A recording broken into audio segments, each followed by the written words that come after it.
Now I'll show you how can we sort the data in the list. Uh, Actually, at first we'll start with a simple one first. For example, we have uh, I think we should create a new list.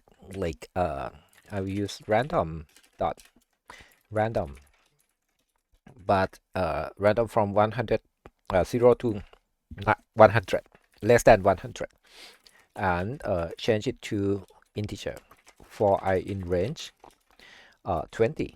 So we have 20 data, right? 20 elements in this list, and all of them are integer that range randomly from 0 to less than 100. So guys, to sort the data is quite simple. There are two kinds of sort function.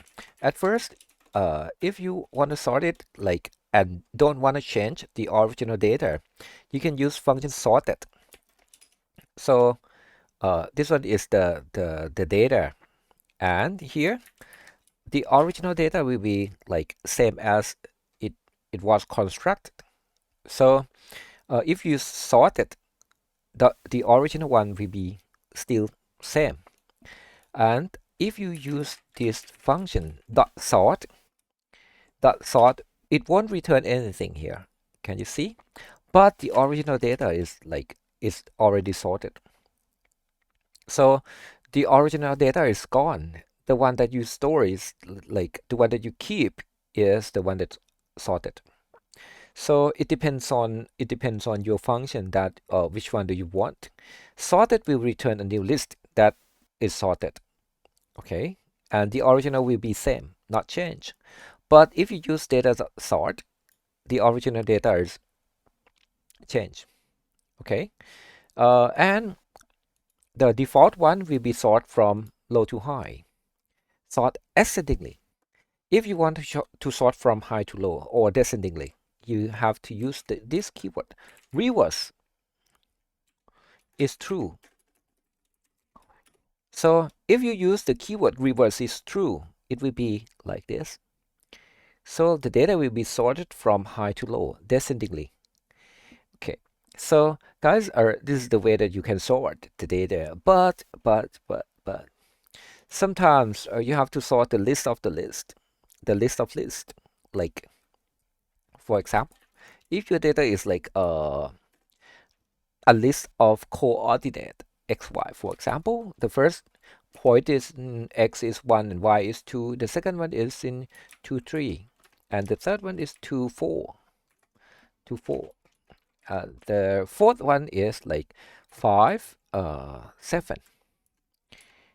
Okay. If you sort this data, the result will be sorted by the first element.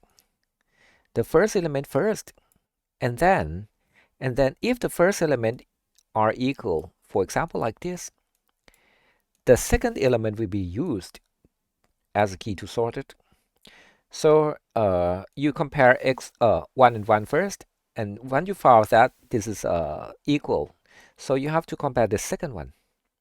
If the second one is equal, compare the third one. Okay, in each element. Okay, so guys, you can reverse true. So 5 will be the first one, and then 2, right? 5 and then 2 and then 1 and 1. 1 and 1. So it will be 1, 3, and then the last one will be 1, true, because 1 here, the first elements are equal. Okay, so the first elements are equal, so you use the second elements. So guys, now once you know that, how can you use the sorted data?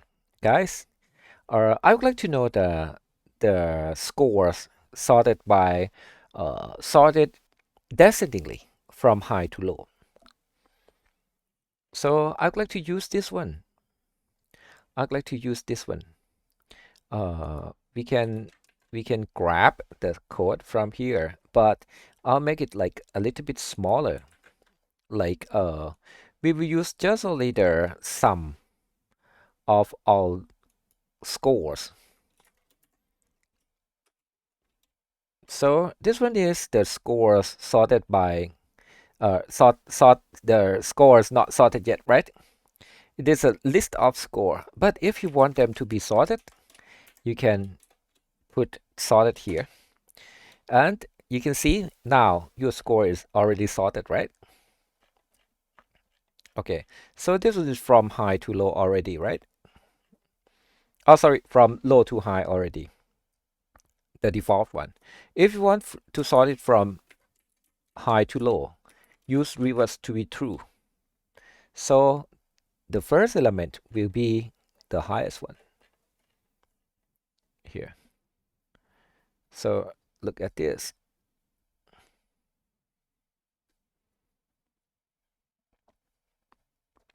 Okay, so you can see that this is sorted already descendingly from high to low.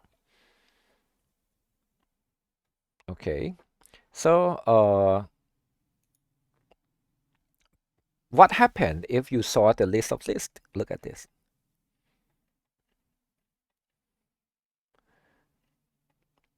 I'd like to copy the previous one again.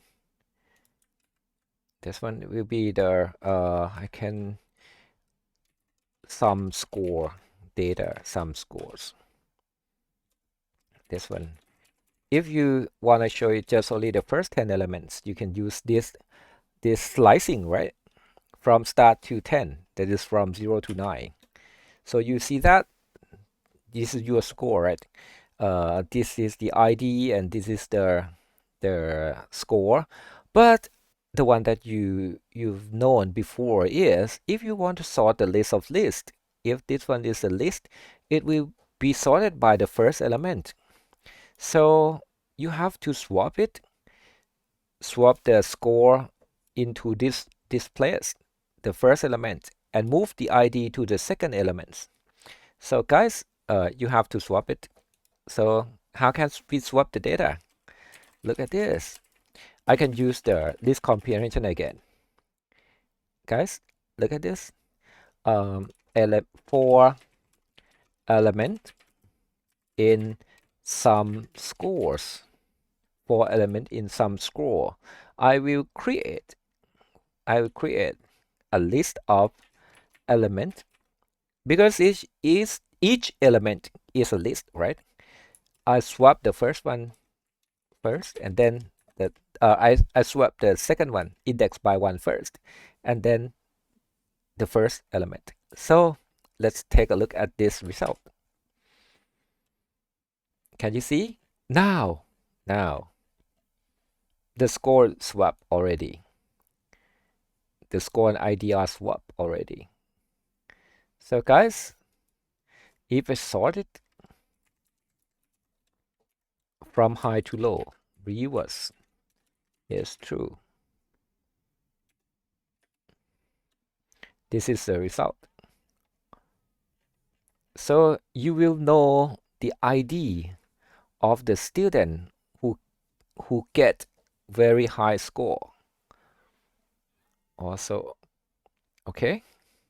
So not only the score is sorted, but you get the data of the ID also.